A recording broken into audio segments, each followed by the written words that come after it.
کھانا پینا اور میرے معمول اس طرح بنایا کہ بہت بیلنس ڈائٹ رکھی اور بہت بیلنس طریقے سے کہیں جا کے سال 6 مہینے میں بہتر ہونا شروع ہوا. اس دوران میرے دوست کلاس فیلو آگے جا چکے تھے اور میں پیچھے بھی رہ گیا تھا, اور پھر ابھی 3 سبجیکٹس تھے, فزکس, کیمسٹری اور بیالوجی, ان کو پاس کرنا بھی ضروری تھا. کچھ سمجھ نہیں آ رہا تھا کہ زندگی کدھر کو جائے گی اور کدھر کو جا رہی ہے, اور یہ میرے ساتھ کیا ہو رہا ہے اور کیا ہونے والا ہے. تو رات کو ساری رات آوارہ گردی کرتے تھے, دوستوں کے ساتھ گھومتے تھے, گپے مارتے تھے. میں رات کو لیٹ جب گھر آتا تھا تو راستے میں ہمارے ہمسائے جو تھے ملک صاحب, ان کا گھر تھا, وہ ملک اسرار. وہ جب کبھی مجھے نظر آتے تھے تو وہ رات کو لیٹ نائٹ بھی دیکھتا تھا تو وہ کچھ پڑھ رہے ہوتے تھے. تو میں نے ان سے ایک پوچھا کہ آپ کیا پڑھتے ہیں, تو انہوں نے مجھے بتایا کہ یہ میں انگلش لٹریچر کی کتابیں پڑھتا ہوں اور میں ایم اے انگریزی کرنا چاہتا ہوں. تو میں نے کہا کہ مجھے بھی کوئی لٹریچر کی کتاب دیں. تو پہلی کتاب اسرار نے مجھے دی تھامس ہارڈی کا ناول تھا ٹیس. وہ ناول میں نے پڑھا اور اس طرح میرا دل لگا اس ناول میں, اور اس کے بعد پھر میں نے لٹریچر پڑھنا شروع کر دیا, انگلش لٹریچر. پھر میں نے ہارڈی کے بہت سے ناول پڑھے اور چیزیں پڑھی, اور پھر مجھے لگا کہ میں اس سبجیکٹ میں آگے جا سکتا ہوں. چنانچہ اب طے یہ ہوا کہ ایف ایس سی کے جو 2-3 سبجیکٹس رہ گئے ہیں ان کو پاس کرنا ہے کسی نہ کسی طرح سے, اور بی اے انگلش لٹریچر کے ساتھ کرنا ہے. وہ ہماری ایک لٹریچر کی کلاس تھی. جب میں پرنسپل صاحب کے پاس گیا, میں نے کہا جی میں نے لٹریچر میں داخلہ لینا ہے. تو انہوں نے بتایا کہ 3-4 لڑکے ہیں اور آپ 5-6 ہو جائیں گے. تو ہم 5-6 اسٹوڈنٹ ہو گئے اور ہماری لٹریچر کی کلاس بن گئی, انگلش لٹریچر کی. اس میں میں تھا, اس میں مختار تھا, اس میں طارق حبیب تھا, فاروق خان تھا, یونس تھا, ایک وقار تھا, اور اخلاق تھا جو ابھی ریسنٹلی گورنمنٹ کالج ساہیوال کے پرنسپل کے طور پہ ریٹائر ہوا. تو ہماری لٹریچر کی کلاس تھی. جو پرنسپل تھے آغا امجد علی, وہ کہتے تھے کہ آپ ہماری بہت لاڈلی کلاس ہیں, کیونکہ ہماری کلاس بھی کنٹین پہ ہوتی تھی. کنٹین میں ہمارے پیریڈ ہوتے تھے, وہیں پہ چائے پینا اور وہیں پہ کلاسز تھی. خواجہ صلاح الدین ڈرامہ پڑھاتے تھے, انوار الحق صاحب پوئٹری پڑھاتے تھے, اور فاروق طاہر پروز پڑھاتے تھے, ایک طاہر اکرم صاحب. تو اس طرح سے 3 یا 4 پیریڈ ہوتے تھے, اور پرنسپل صاحب اپنا کافی وقت ہماری کلاس میں اکثر گزارا کرتے تھے, ہمارے ساتھ گپ شپ لگاتے تھے. بہت خوبصورت وقت تھا.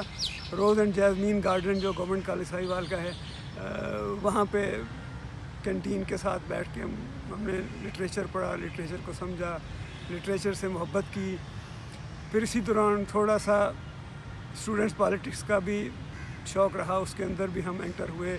اور اس وقت وقاص بٹ اور افضال شیخ اور اس قسم کے لیڈران تھے. ارشد محمود, ارشد چودھری صاحب ایک ہوتے تھے جو کہ آج کل امریکہ میں ہیں. تو ان سب دوستوں کے ساتھ کمپنی رہی. اور مختار میرے ساتھ تھا. مختار کے ساتھ میرا بہت ہی قریبی تعلق تھا. وہ مختار کیونکہ رتی ٹبی سے آتا تھا گاؤں سے, اور پھر مجھے ساتھ لیتا تھا. پھر ہم اکٹھے کالج جاتے تھے, اور کلاسیں ختم ہونے کے بعد ہم سارا دن گورنمنٹ کالج ساہیوال شہر کی 2-3 لائبریریوں کی خاک چھانتے تھے. ایک میونسپل لائبریری ہوتی تھی, ایک ساہیوال ہال کی لائبریری تھی.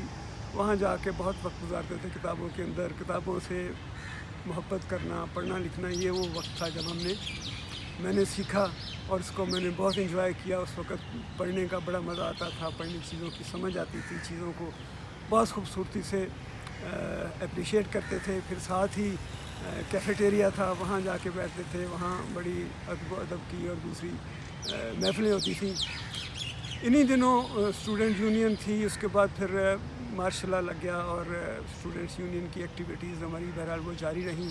کبھی کبھار اسٹوڈنٹ یونین کی طرف سے ہم جاتے تھے اور جا کے کوئی لاہور سے کوئی فلم خرید کے لاتے تھے یا کرائے پہ لاتے تھے, چونکہ کالج کے اندر ایک چھوٹی سی پروجیکٹر مشین تھی اور ایک اسکرین تھی جس کے اوپر ہم نے بے شمار فلمیں دیکھی ہوں گی رات کے وقت اکٹھے ہو کے.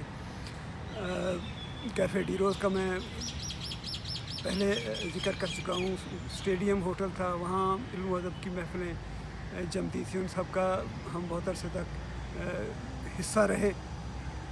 بلکہ ایک دفعہ جو فلم دیکھنے کے لیے ہم آئے رات کو, تو اتنی بارش شدید ہوئی، اتنی شدید بارش ہوئی اور طوفان آیا کہ ہمیں کچھ سمجھ نہ آیا کہ کیا کریں گے۔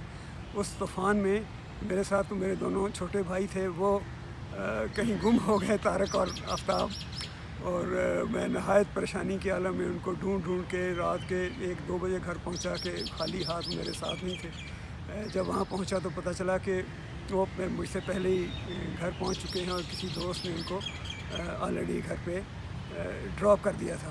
تو بہرحال یہ ایک بہت خوبصورت دور تھا۔ اسی دور میں ہم نے ایک دفعہ کالج یونین کے ایک فنکشن میں منیر نیازی کو انوائٹ کیا۔